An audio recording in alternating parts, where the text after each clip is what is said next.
I thought I had everything: a loving husband and a peaceful home. But then I realized that his heart no longer belonged to me, but to my younger sister.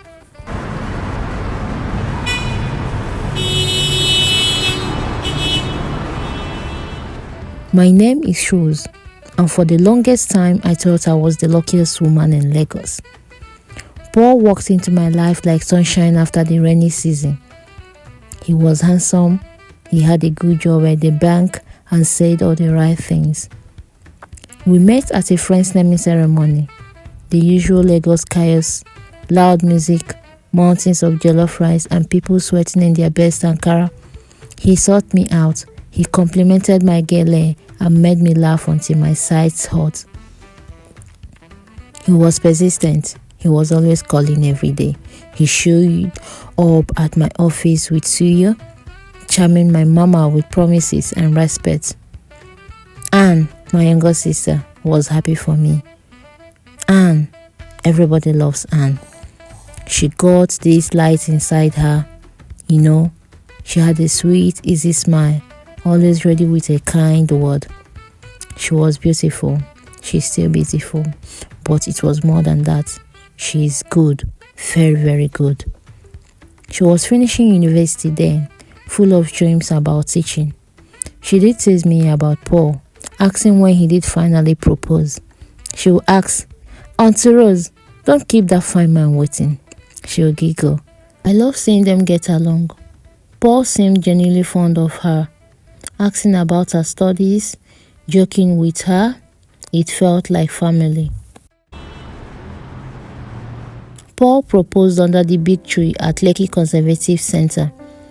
He was all nervous and sweet. 6 months later, we had a very big white wedding at the popular hall in Ikeja. Mama cried. Papa puffed his chest out. Anne was my chief bridesmaid. She looked very radiant in her coral pink gown. Paul kept looking at her.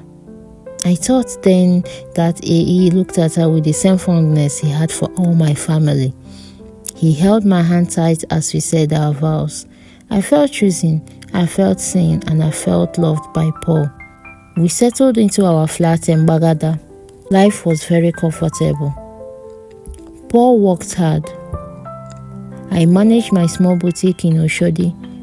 We paid our bills. We went to parties, visited family on Sundays. But sometimes, in the quiet moments, I did catch Paul staring into space. A distance in his eyes I couldn't reach. If I asked, "Baby, what's wrong?" he did snap back. "Nothing, Rose, just tired. Work stress." He started forgetting things. Little things. My favorite takeaway order, the date we first met. He would promise to fix the leaking tap in the kitchen, and he forgot it for weeks. But Anne, he never forgot anything about Anne. Anne graduated, got a teaching job at a good school in Victoria Island. She would come over for the weekend visit, full of stories about her pupils, her struggles with Lagos traffic, her dreams. Paul would perk up. He would lean forward, listening intently, asking questions like I never knew he cared about. Curriculum changes, classroom management. He would remember tiny details she mentioned weeks ago. He would ask things like, "Anne, you were worried about that quiet boy Shegu. How is he now?" He would offer unsolicited advice, recite schools that she could apply for her master's, insist on driving her home even if it was late and completely out of our way.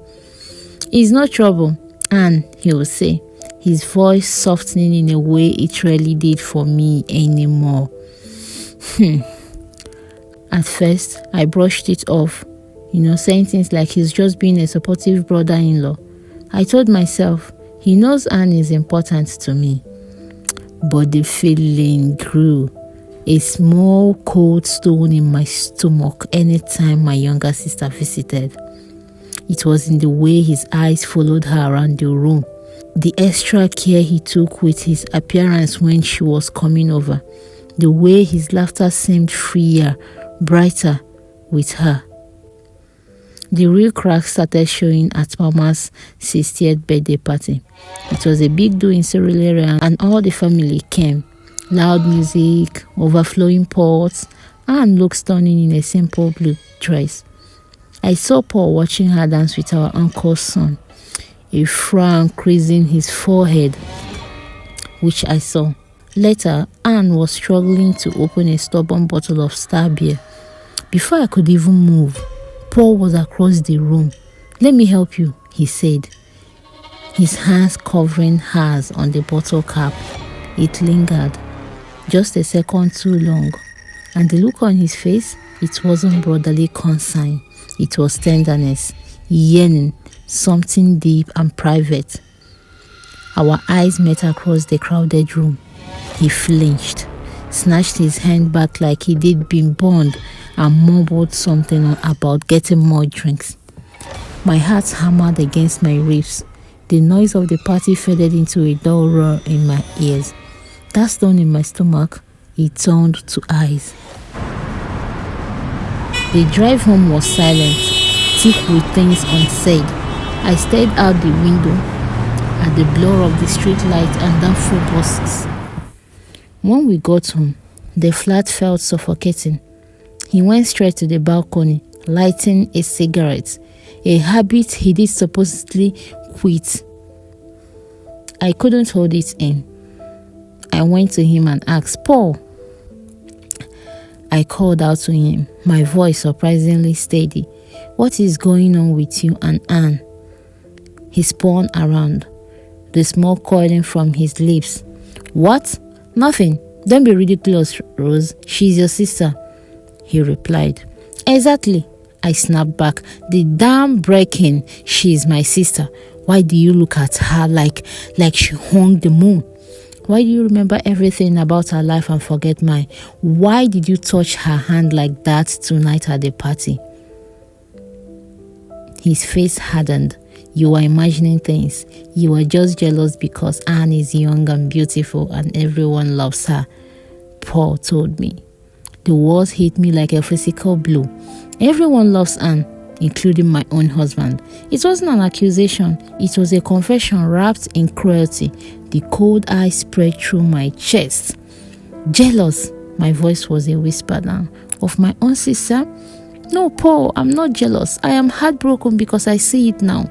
I see you. You never look at me like that. You haven't for a long time. Maybe ever." The pieces stumbled together in my stomach. His initial pursuit of me, the one with the steady job, the one who seemed sensible, the one who was available.